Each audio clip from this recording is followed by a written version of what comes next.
Hello अस्सलाम वालेकुम। तो आज का हमारा जो टॉपिक है वो एक्लेम्शिया है। मेरे ख्याल से आप लोगों को प्री एक्लेम्शिया का टॉपिक तो आपको समझ में आ गया होगा।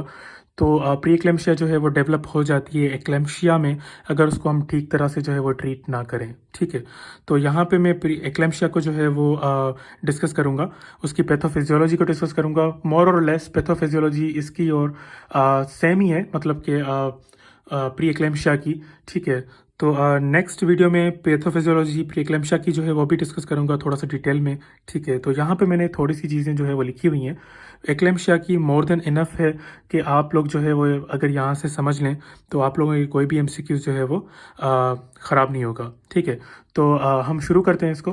तो पहले जो है इसकी डेफिनेशन के साथ से स्टार्ट करते हैं। तो पहले हम डेफिनेशन को हम क्या कहेंगे कि it is a grand mal convergence. ठीक है, या फिर हम कहेंगे it is defined as the tonic clonic seizures. ठीक है, तो इतनी सी इसकी डेफिनेशन है एक्लेम्शिया की। तो ये कॉज क्या करवाता है आखिर में जाके, क्लिनिकल फीचर इसका क्या है, सेरिब्रल हेमरेज करवाता है, और आखिर में क्या हो जाती है, डेथ पॉसिबल भी हो सकती है अगर इस कंडीशन को हम ट्रीट ना करें तो। ठीक है, तो ये किस वजह से होता है? It is because of due to this cerebral edema और वेजोस्पाज्म की वजह से। ठीक है, अब सेरिब्रल एडीमा होता कैसे है, क्यों होता है, हम इसको जो है वो पैथोफिजियोलॉजी में समझने की कोशिश करते हैं। तो पैथोफिजियोलॉजी में जो है मैंने यहाँ पे लिखी हुई है कि पहले देखो कि प्लेसेंटल परफ्यूजन जो है बहुत ज़्यादा डिक्रीज है। अगर वो प्लेसेंटल परफ्यूजन जो है वो डिक्रीज है टू द बेबी, तो ब्लड सप्लाई ऑब्वियसली क्या होगा, फीटस पे कम जाएगा, लेस ब्लड सप्लाई जो है फीटस पे जाएगी। तो उससे फिर क्या होगा, आउटकम्स क्या आएंगे, इंट्रा यूट्राइन ग्रोथ रेस्ट्रिक्शन। ठीक है, तो उसके पॉसिबल क्या हो सकता है, फिर आखिर में डेथ भी पॉसिबल हो सकती है। ठीक है, तो ये तो बेबी के जो है वो फीटल कॉम्प्लिकेशंस हो रही हैं। मगर इससे जो है अगर मदर को क्या साइड इफेक्ट्स हो सकते हैं, कि मदर को अगर ये चीज़ हो रही है तो इन्फ्लामेटरी रेस्पॉन्स जो है वो जनरेट होगा। ठीक है, इन्फ्लामेटरी रेस्पॉन्स में कॉम्प्लीमेंट जो है प्रोटीन्स जो है वो रिलीज होंगी। ऑब्वियसली कॉम्प्लीमेंट प्रोटीन्स का यही काम होता है कि एंडोथेलियल सेल्स उसके हिसाब से जो है वो डैमेज हो सकते हैं।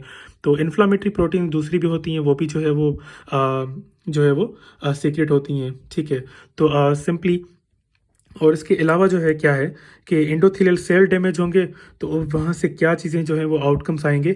एक तो कैपिलरी परमेबिलिटी जो है वो इंक्रीज हो जाएगी। ठीक है, और दूसरा जो है वो वेजल्स की जो है वो नैरोइंग हो जाएगी, क्योंकि वहाँ पे जो है वो एंडोथेलियल सेल डैमेज हो रहे हैं। तो ऑब्वियसली कहाँ वहाँ पे क्या चीज़ें होंगी, एंडोथेलियल फैक्टर रिलीज होगा। एंडोथेलियल फैक्टर रिलीज होता है तो ऑब्वियसली वहाँ पे प्लेटलेट एग्रीगेशन हो जाती है।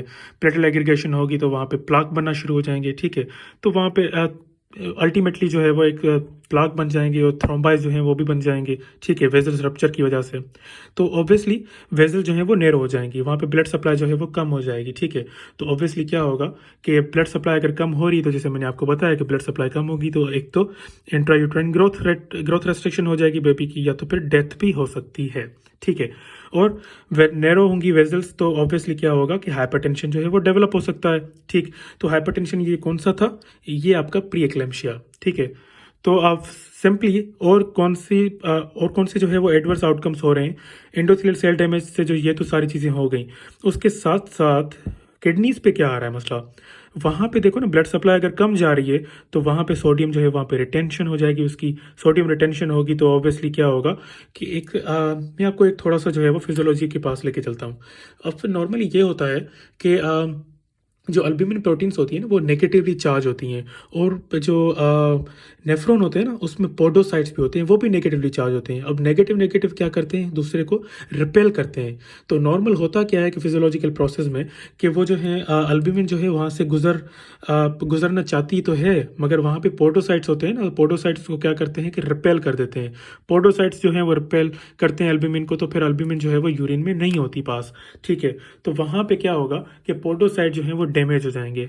पोडोसाइट डैमेज होंगे तो ऑब्वियसली जो है वो नेगेटिव चार्ज जो है वो पोडोसाइट्स हैं वो डैमेज होंगे, तो वो उनके बीच में स्पेस ज़्यादा क्रिएट हो जाएगा। स्पेस ज़्यादा क्रिएट होगा तो ऑब्वियसली जो है वो ब्लड फ्लो के साथ साथ क्या होगा कि वहाँ की जो है वहाँ पे जो है वो नेफ्राइटिस भी हो सकती है। वहाँ पे फिर क्या होगा कि आपको जो है वो अल्ब्यूमिन प्रोटीन जो है वहाँ से इजीली पास हो जाएगी। इजीली पास होगी तो आपको यूरिन में मिल जाएगी। ठीक है, तो आपको यूरिन में मिलती है अल्ब्यूमिन प्रोटीन, तो फिर हम उसको क्या कहते हैं, प्रोटीन यूरिया। प्रोटीन यूरिया होगा, प्लाज्मा ऑन्कोटिक प्रेशर जो है बॉडी में कम हो जाएगा। कम होगा तो ऑब्वियसली क्या होगा, एडीमा हो जाएगी। ठीक है। एडिमा होगी, मगर एडिमा किस चीज़ की होगी? एक तो लेग्स की होगी, हैंड्स की होगी, पल्मोनरी एडिमा होगी, और उसके साथ साथ ये आपका आ रहा है सेरिब्रल एडिमा। सेरिब्रल एडिमा होगी तो ऑब्वियसली क्या हो जाएगा? एक्लैम्शिया डेवलप हो जाएगी।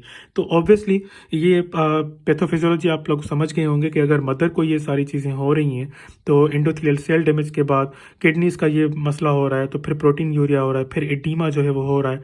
तो एडीमा वो आखिर में कौन सा हो रहा है? Cerebral edema. सेरिब्रल एडीमा हो जाएगा तो ये एक्लैम्शिया की जो है वो कंडीशन डेवलप हो जाएगी। ठीक है। तो उम्मीद है कि आपको पैथोफिजियोलॉजी के हिसाब से जो है वो आपको ये समझ में आ गया होगा कि सेरिब्रल एडीमा जो है इसका कॉज क्यों है। ठीक है।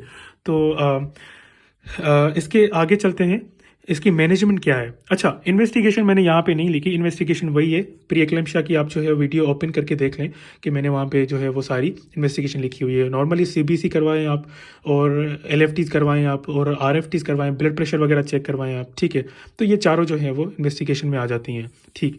तो ज़्यादा आप वीडियोज़ प्री एक्लेम्शिया की वीडियो आप खोल के आप चेक कर सकते हैं, उसको आपको जो है वो इन्वेस्टिगेशन मिल जाएगी। ठीक है। तो हम इसको जो है वो कंटिन्यू करते हैं मैनेजमेंट को।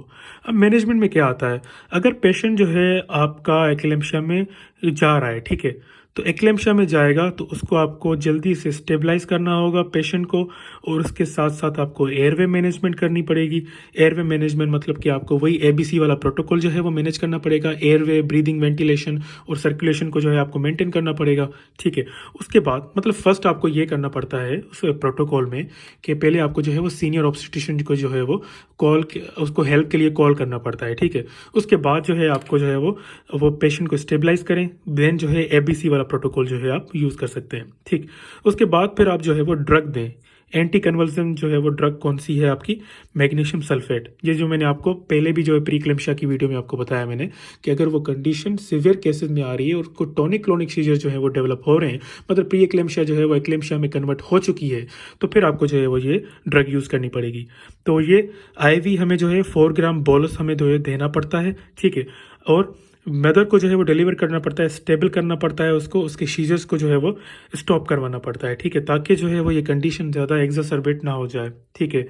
और मैंने यहाँ पे एक चीज़ लिखी हुई है कि इस कंडीशन का जो है वो ओनली डेफिनेटिव क्योर कौन सा है कि हम फीटस की डिलीवरी करवा दें। ऑब्वियसली प्री एक्लेम्शिया होगा और उसमें सीवियर केसेस हो रहे हैं, या फिर जो है वो ऑब्वियसली क्या हो रहे हैं कि माइल्ड केसेस है, तो हमें जो है वो माइल्ड केसेस तो हमें 1-2 हफ्ते में जो है उसकी डिलीवरी करवानी पड़ जाती है। ठीक है। अगर सीवियर केस है तो फिर हमें सीवियर केस को रूल आउट करने के बाद अर्ली डिलीवरी जो है हमें करवानी पड़ जाती है। ठीक है। तो मैं ये कहूँ कि सिंपली कि डेफिनेटिव क्योर जो है इसका डिलीवरी ऑफ फीटस है, तो प्री एक्लेम्शिया का भी जो है ऑब्वियसली डिलीवरी जो है वो फीटस की डिलीवरी जो है उसका डेफिनेटिव क्योर होगा। नॉर्मली प्री एक्लेम्शिया की कोई भी जो है वो मतलब एक डेफिनेटिव जो है वो क्योर नहीं है। ठीक है। मतलब कोई ड्रग के हिसाब से डेफिनेटिव क्योर नहीं है। उसका डेफिनेटिव क्योर सिर्फ इतना ही है कि आप फीटस को जो है वो डिलीवर करवा दें, बेबी को डिलीवर करवा दें, बस बात खत्म हो जाएगी वहाँ पे। ठीक है। तो हमें जो है उसको जो है वो ड्रग्स पे जो है वो रखना पड़ता है। ठीक। उसके अलावा जो है इसका अगर मैग्नीशियम सल्फेट का जो है क्या अगर ओवरडोज हो जाए, ठीक है, मैग्नीशियम सल्फेट का, तो फिर क्या होगा कि रेस्पिरेटरी और कार्डियक डिप्रेशन हो जाएगी उस पेशेंट को। ठीक है। मगर कोई बात नहीं, इसको हम रिवर्स भी कर सकते हैं। 10% जो है वो कैल्शियम ग्लूकोनोट देकर, मतलब कि 10 ml ग्लूकोनोट देंगे तो ये जो है रेस्पिरेटरी और कार्डियक डिप्रेशन जो है वो रिवर्स हो सकती है अगर हमने ओवरडोज दे दिया तो। ठीक है। तो इसके अलावा जो है एक्लेम्शिया में और कोई भी चीज़ जो है वो नहीं लिखी हुई। जो भी आपका 10 टीचर्स बुक में लिखा हुआ है वो मैंने सारी चीज़ें यहाँ पे जो है मैंने बहुत ही इजी वे में और बहुत ही मतलब के कन्वीनियंट वे मैंने यूज़ किया हुआ है यहाँ पे। अगर आपको फिर भी कोई भी चीज़ ऐसी समझ में नहीं आती तो मुझसे आप कमेंट्स में जो है वो पूछ सकते हैं। ठीक है। Thank you so much.